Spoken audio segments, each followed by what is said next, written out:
The Trial by Franz Kafka.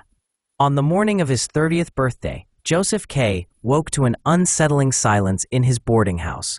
The familiar clatter of his landlady, Frau Grubach, preparing breakfast was absent. Instead, two men stood in his bedroom, their faces stern, their suits ill-fitting. They introduced themselves as warders, Franz and Willem, and informed him, with bureaucratic detachment, that he was under arrest. For what, they would not say. The word arrest hung in the air, heavy and vague, like a storm cloud refusing to break.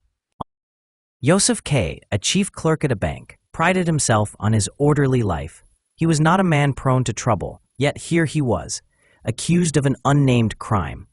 The warders offered no details, only instructions to dress and follow them. Bewildered but defiant, Josef demanded clarity. They shrugged, their eyes dull, and led him to the next room, where a man called the inspector sat at Frau Grubach's table, rifling through papers. The inspector, too, refused to explain the charge, only stating that Josef was free to go about his day, but must await further instructions from the court. The court, it seemed, was an elusive entity, its workings shrouded in mystery. Josef returned to his routine, but the arrest gnawed at him.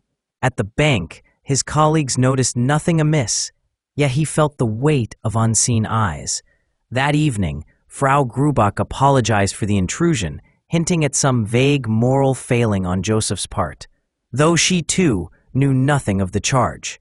Her niece, Fräulein Berstner, a typist who lived down the hall, became an object of Josef's fascination. Late that night, he knocked on her door, desperate to confide in someone. Fräulein Berstner listened politely as he recounted the morning's events, but her unease was palpable. When Josef, in a moment of impulsive desperation, kissed her, she recoiled, asking him to leave. The encounter left him ashamed, yet the shadow of the court loomed larger than his personal missteps.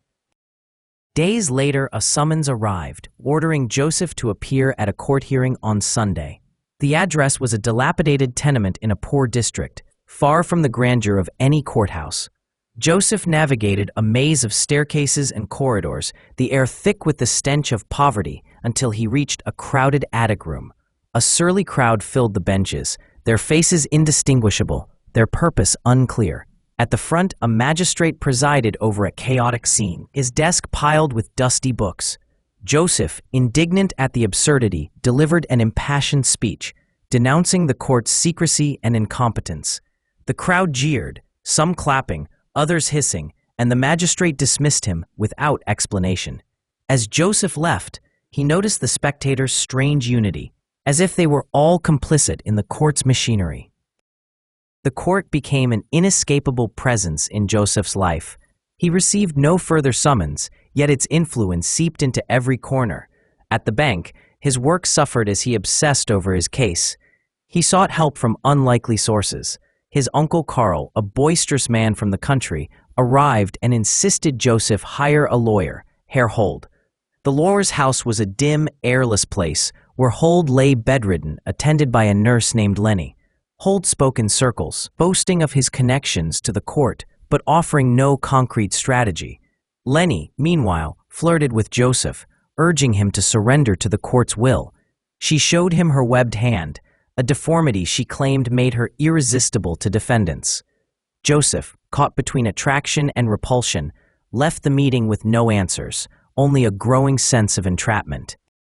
The court's absurdity multiplied.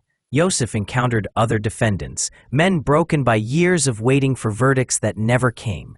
One, a merchant named Bloch, groveled before Hold, revealing the lawyer's futility.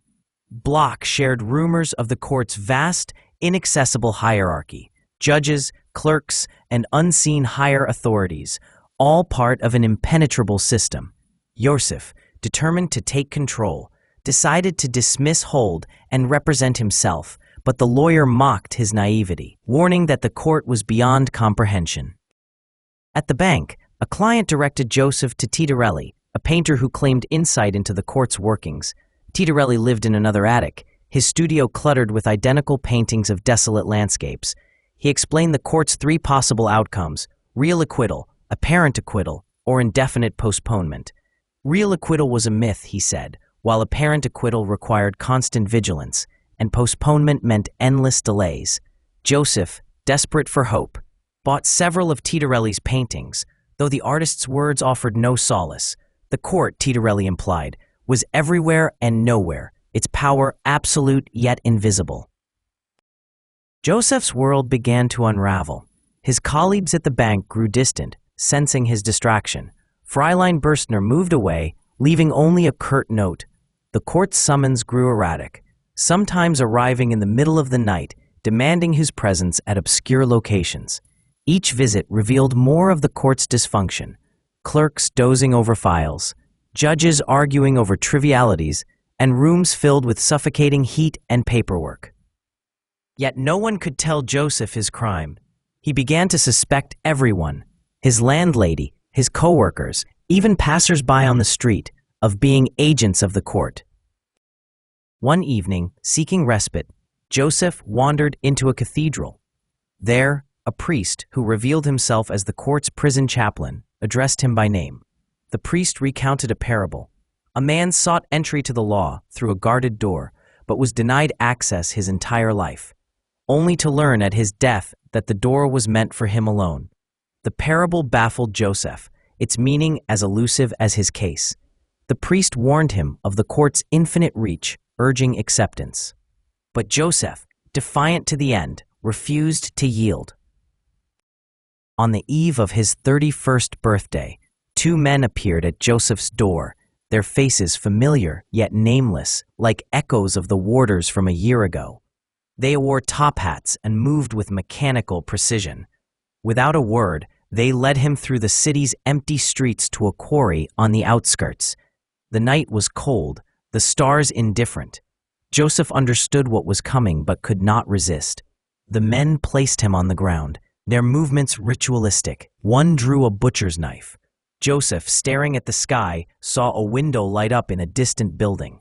For a moment, he wondered if it was a sign of salvation, but the thought dissolved as the knife plunged into his heart. "Like a dog," he muttered, his final words a bitter acknowledgment